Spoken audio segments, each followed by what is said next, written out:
मैं मेरा ये मानना है कि आप पढ़े लिखे पत्रकार हैं, वरिष्ठ पत्रकार हैं, मुझे सिर्फ ये कहना है कि ये सेलेक्टिव चुप्पी पर सवाल उठाना क्या गलत है? आक्रमण पर सवाल उठेगा भाई, कोई आक्रमण नहीं हो रहा है, कोई आक्रमण नहीं, केवल राहुल गांधी। सिलेक्टिविज्म है, इसको आप माने ना माने, सिलेक्टिविज्म है और आप लोग नहीं मानते हैं इसे, क्योंकि आपको लगता है वोट बैंक डेड होता है, इसलिए बोलते नहीं।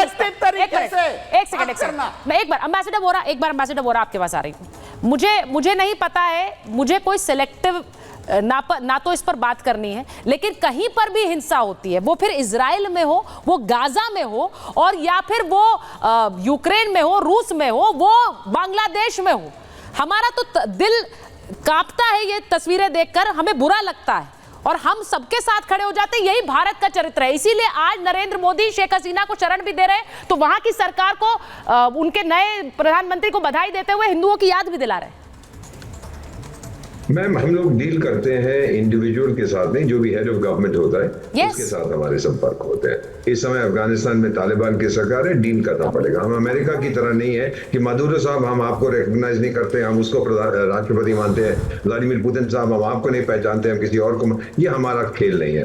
कर्नल सिंह को मैं एक चीज बताना चाहता। कर्नल सिंह, आपने अभी कहा कि अगर वो कहते हिंदुओं पे हिंसा होगी तो मैं इस्तीफा दे दूंगा। सर, उनसे प्रश्न किया गया था ये माइनॉरिटीज पे जो अटैक हो रहा है, माइनॉरिटी हम है सबसे बड़ी, तो उन्होंने ये कहा था अगर माइनॉरिटीज पे अटैक नहीं रुकेंगे तो मैं रिजाइन करूंगा। He was referring to the attacks on us. वो शब्द ना इस्तेमाल किया हो हिंदू, बट उनका मतलब वही था। तो मैम, जो मैं आपका 51 साल कूटनीति में हो गए हैं, हम लोग जरूर देंगे जो भी प्रधानमंत्री वहां का बनेगा, चाहे वो जो बेगम थी जेल से निकल के, जेल नहीं अस्पताल में थी, वो बने जो बने, हम हमेशा मुबारक देते हैं। Well done, you have been appointed legally. तो अगर हमारे संपर्क उनके साथ ठीक नहीं है, तब भी आपका जो पड़ोसी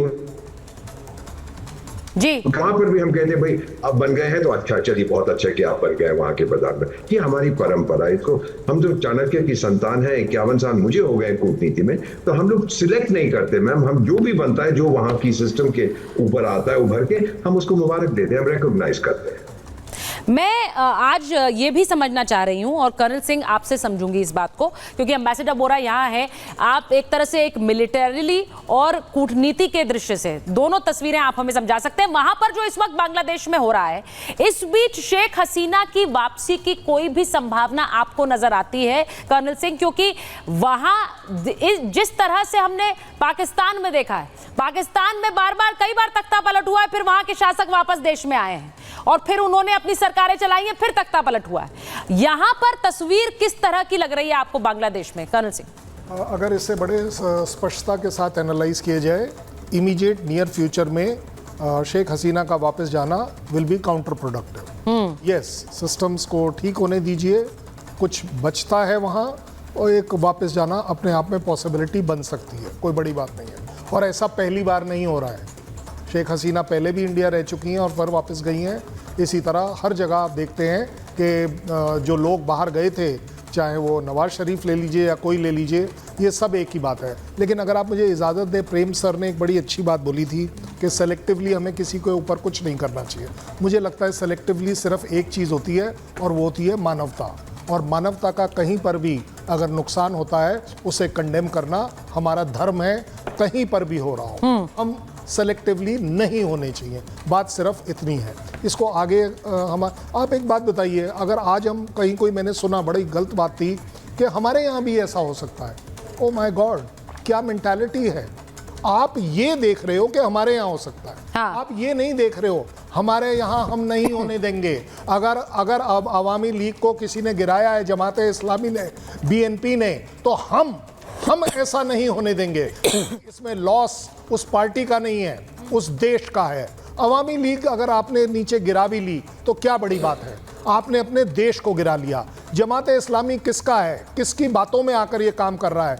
ये स्टूडेंट प्रोटेस्ट कौन सा है, हाँ। जो कि स्टूडेंट रिजर्वेशन कैंसिलेशन के ऊपर प्रोटेस्ट चल रहा है। शेख हसीना के जाने के बाद और ज्यादा किलिंग हो रही है। वो किलिंग अब अनफॉर्चुनेटली सेलेक्टिवली माइनॉरिटीज के ऊपर ही है। लूटपाट कोई बड़ी चीज नहीं है, ये ब्रिटेन में भी हो जाती है, यूएस में भी हो जाती है। लेकिन जिस तरीके से आप टारगेटेड किलिंग करेंगे, वो अपने आप में इंडिकेट करता है कि आपका जो आंदोलन है वो हाईजैक हो गया है। उसके पीछे वो वेस्टेड इंटरेस्ट हैं जिनको मैं ओपनली बोलता हूँ, वो ISI है। अंबेसडर वोरा भी बोलना चाह रहे हैं। अंबेसडर वोरा, मुझे एक चीज समझनी है, अब जिस तरह से बांग्लादेश की एक तस्वीर सामने आ रही है, वहां पर ये तख्ता पलट हुआ, वहां पर फिर से नई सरकार बनी है। उन्होंने अभी कर्नल सिंह ने कहा कि उन्होंने किसी भी तरह से हिंदुओं के लिए नहीं कहा, उन्होंने कहा है कि हिंसा रुकनी चाहिए। वो एक संदेश हिंदुओं को लेकर दे सकते थे पर उन्होंने दिया नहीं है। क्या ये स्पेसिफिकली उन्होंने ऐसा किया? क्योंकि इसकी चर्चा हिंदुस्तान में जिस तरह हो रही है, एक देश का राष्ट्रीय अध्यक्ष ट्वीट करके ये कह रहा है कि हिंदुओं की आप सुरक्षा सुनिश्चित कीजिए, उस पर वो कुछ एक्ट नहीं कर रहे हैं। मैम, उन्होंने ये कहा था कि माइनॉरिटीज के अगेंस्ट ये जो हिंसा हो रही है इसको रुकना चाहिए। तो जहां जिन माइनॉरिटीज के अगेंस्ट हिंसा हो रही है वो तो हिंदू है ना मैम। बुद्धिस्ट और क्रिश्चियंस के अगेंस्ट नहीं हो रहा, ज्यादा तो हमारी तरफ हो रहा है, हमारी सबसे बड़ी माइनॉरिटी है वहां पर। तो ये मीनिंग क्लियर होता है। हमेशा हर चीज कहने की जरूरत नहीं होती, लोग समझ जाते हैं कि क्या मतलब है। जब किसी की पिटाई हो रही होती है, भाई पिटाई मत करो, उसकी नाम लेने की जरूरत नहीं होती है।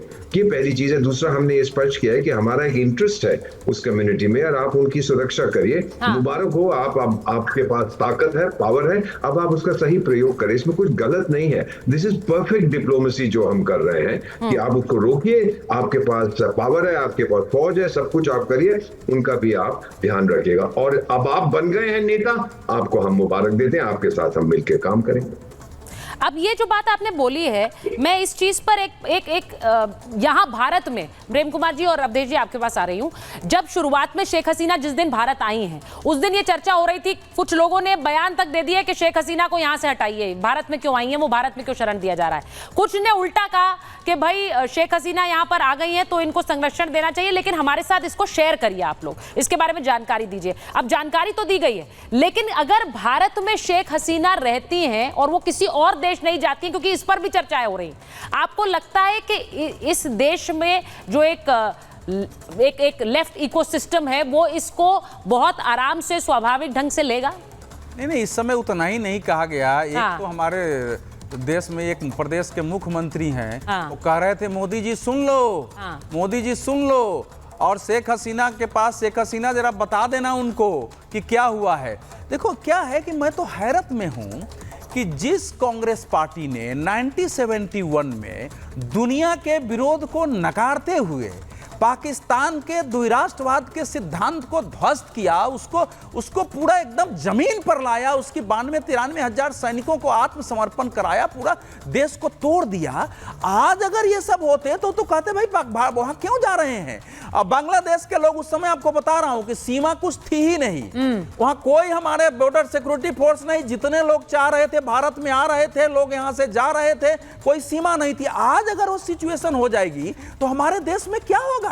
ये तो ऐसे बात कर रहे हैं जैसे शेख हसीना को, अगर शेख हसीना को देश में डिक्टेटर कहा जा रहा हो तो इससे सोचिए कि इकोसिस्टम कैसे काम कर रहा है। ये तो कांग्रेसी अपने किए हुए पर, जो पाकिस्तान ने षड्यंत्र करके अमेरिका की मदद से उस पूरे 1971 को उलट के वहां ले जाने की कोशिश की है कि हम उसी अवस्था में जाएं। केवल हिंदुओं पर यह अटैक नहीं हो रहा है, बांग्ला संस्कृति से जुड़े हुए प्रतीकों पर, वैसे फिल्म कलाकारों पर, वैसे अन्य आर्टिस्टों को जिंदा जलाया गया है। यही 1970 में। दूसरी बात पर आ रहा हूं, नहीं, शेख हसीना का समझिए, शेख हसीना को भारत के अलावा दूसरी कोई जगह होनी नहीं चाहिए। अच्छा, होना ही नहीं चाहिए, उन्हें भारत में होनी चाहिए। शेख हसीना पहले भी भारत में रही हैं, आज भी रहे, आगे भी रहेंगे। बहुत से लोग ये कहते हैं कि ये भारत के लिए डिस्टर्बेंस वाली स्थिति ना हो। इनके साथ के एक मंत्री ने धमकी दिया है कि हमारे दुश्मन को, बीएनपी के नेता हैं वो, हमारे दुश्मन को अगर आप रख रहे हैं, हमको संबंध है, यानी वो इंग्लैंड में चला जाए तो उनको प्रॉब्लम नहीं है, शेख हसीना दूसरी जगह चला जाए तो प्रॉब्लम नहीं है। भारत से प्रॉब्लम है, क्योंकि भारत ही है जो 1971 की पुनरावृत्ति कर सकता है, बाकी किसी देश की हैसियत नहीं है। अब मैं अभी भी कह रहा हूं, अवामी लीग अभी भी बांग्लादेश की सबसे बड़ी राजनीतिक शक्ति है। धीरे धीरे शेख हसीना का अवामी लीग के नेताओं से संपर्क, क्या यही डर नहीं है? और वहां पॉलिटिकल मूवमेंट उस देश में अहिंसक तरीके से खड़ा करना, उसमें समय लगेगा। बहुत से लोगों को लगता है कि अगर वो भारत में रहेंगी, घोषणा की आवश्यकता, बहुत से लोगों को लगता है कि अगर वो भारत में रहेंगी तो भारत से रहकर रीग्रुप करना बांग्लादेश में उनके लिए ज्यादा आसान होगा, इसलिए भी भारत में नहीं रहना चाहिए।